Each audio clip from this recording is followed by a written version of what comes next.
Hey guys, Mr. Marcus here, and as you can see, we're back with the Master League with Atlético Madrid, and in today's episode we have 3 matches for you, 2 from the Liga BBVA and the return leg against Getafe in the Copa del Rey quarter final. So in the first match of today's episode, it is against Real Sociedad, and for some reason David Moyes is not their manager in this game, and I have no clue why. I think maybe he got sacked, because I definitely changed Ami Rivera, whatever hell his name was originally, into David Moyes, or D. Moyes. So I don't know what's going on there, but to be honest, who really cares about that? Basically, I actually changed every single thing, the majority of the teams in the Liga BBVA, which are from the default Liga BBVA, so I don't know. But anyway, the game kicked off as you'd expect us to be at the home side, and this particular game was always interesting to see because I was sort of playing quite a good team, but not that many good players. Well, actually I was playing a very strong team, because I don't really care that much about the Getafe game, because we sort of won the first leg. And in the 13th minute of the match, Churchy does what he does best, takes the ball off the player, runs down the right hand side, cuts it back onto his left foot and pops him back the net. But in the 28th minute of the match here, Paco Alcacer runs down his left hand side, nothing can stop him. He himself gets his finesse shot away, and he scores to make, like, I don't know how many games. He's only played like 3 or 4 games, and now he's already scored like his 5th or 6th goal. It's ridiculous. But in the 36th minute of the match here, Paco Alcacer again gets another shot away after a really nice little bit of skill, and doesn't really come to anything as he hits it just wide, unfortunately for him.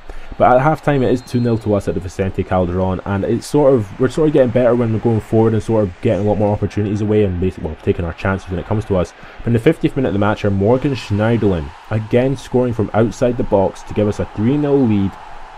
And he's just been an absolute revelation since I signed him from Southampton. Like, I knew he was ridiculously good, but like, I didn't think he was good at goal scoring, but he's really sort of improved that since he's come to Spain.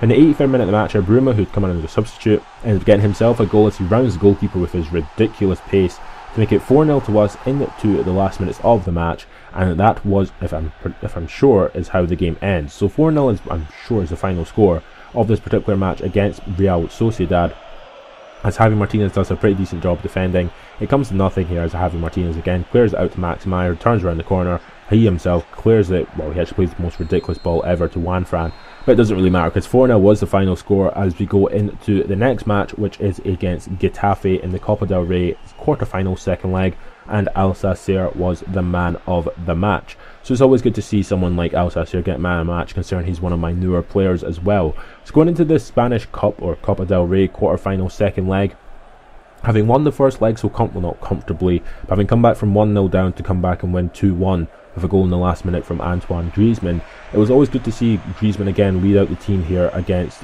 Getafe. But again, it's one of those things that I think the times where you see this big massive opening is in Champions League matches and when you play rivals. Now, for some reason, I don't know why Getafe are my rival, because whenever I face Real Madrid, I don't think I get this massive opening. I think I got it the first time I faced them, but I think I'll face them another. If I end up getting past Getafe, they have got them in the semi-final of the Copa del Rey, so I should see it another 2 times. But to be fair, I don't know if I will. Well, we'll see if it happens, to be honest. But well, I know that we're probably going to end up getting past Getafe, because it's in this episode. So going into the team, we actually played one of our stronger teams, the likes of Gaia, Marquinhos, Miranda, Walker, Martinez, Schneiderlin, Koke, Griezmann, Zizniak and Churchy, I think, was our front 3, which is pretty decent with all black in goal. Getafe again playing more or less the same sort of team as usual, with Gaita in goal, Naldo, Castolas, Alvaro and Pedro Leon. So basically our team hadn't really changed. Well, of course it's not going to change. I've never really seen many changes happen in the default lineups for the computer. We actually played Alcacer instead of Zizniak. I was mistaken for that. But basically in this particular match, like I was saying, we're having had a 2-1 lead. We're sort of basically went into this match knowing that we just had to sort of score a couple goals and we'd probably end up getting to the next bit. But of course we always knew we were going up against someone like Real Madrid in the semi-final if we do get there. But in the first minutes of the match, Griezmann on the ball plays a really nice 1-2 with Gaia. Gaia crosses it into the back post, and Churchy's there to pop in the back of the net to basically cement us from the first minutes of the match into the semi-finals of the Copa del Rey. As the halftime score was 1-0 to us, it was a pretty decent game to be honest, but nothing really happened. I did have 4 shots, 4 on target, but again, 4 of those shots, no, 3 of those shots were not goals. What was really the point in showing them? But in the 52nd minute of the match, Churchy gets another opportunity, ridiculously weird finesse shot Goes into the back of the net. To be fair, the keeper should probably save it. He just has to shuffle to his right, like 2 steps, and he saves it. But I don't know. But anyway, going up 2-0, going into the last minutes of the match here, Baba on the ball for Getafe, tries to play in Pedro Leon. All Black comes out as usual, clears the ball, gets the ball, and he himself clears the ball to make it the final result and make sure that we get into the semi-finals of the Copa del Rey with a 2-0 win against Getafe. To be fair, there were only 3 shots in the second half, 2 of which were on target. Well, 4 shots in the second half, 3 of which were on target. So like I was saying, we're going to face off against Real Madrid in the semi-finals of the Copa del Rey. And into the final, we could potentially go up against, well, either get knocked out of the semi-final, but in the final we could potentially go up against Valencia or Barcelona. So most likely Barcelona. So into the last match of this episode, and it is against Unai Emery's Sevilla FC. And Sevilla, their team is relatively quite poor, to be honest.